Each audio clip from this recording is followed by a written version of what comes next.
Guys, it is cage cleaning day and I'm waiting for everything to dry, so I thought I would give you an update on how we're doing with these garden beds. And I'm hanging out with Dottie here.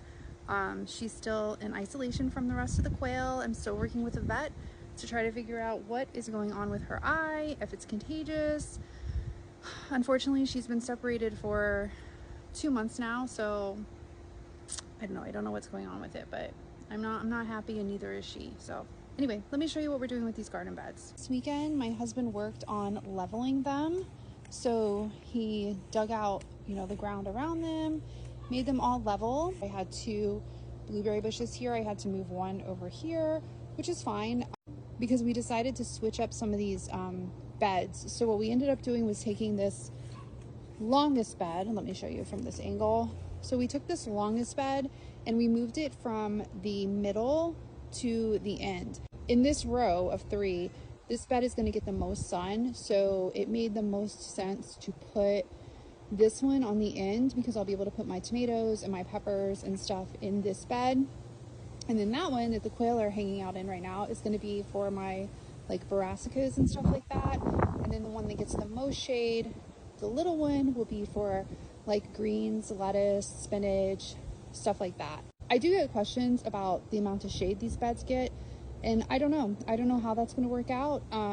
Right now I look at it like a lot of people have sunshades in Florida over their garden beds. I have a tree canopy, so worst case we might have to trim some of this tree back to get more sun, but that's to be determined. This is the only one that he still has to level. We got a big storm come in and he didn't get to finish. But anyways, this one is my tall bed, and then these 2 in the center, this is the one he kind of had to work the hardest to get level. This one is where I'm going to put my arch, and I'm going to put lima beans, cucumbers, stuff like that here so they can grow over the arch. These are the same size beds.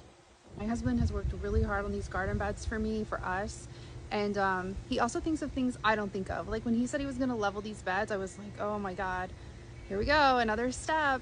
Why do we need to level the beds? And he was like, well, if it rains, which we're in Florida, so it does really bad, he was like, well, it's all gonna pull into the same corner. Valid point. I didn't think of that. Anyway, that's where we are right now. We still have a lot of work to do, but we're slowly getting there, and hopefully we'll hear back from the vet today about the next course of action for Dottie. Let me turn her, maybe you guys can see her eye. See, still not looking good. They're supposed to let me know what they want to do next and put together a cost analysis.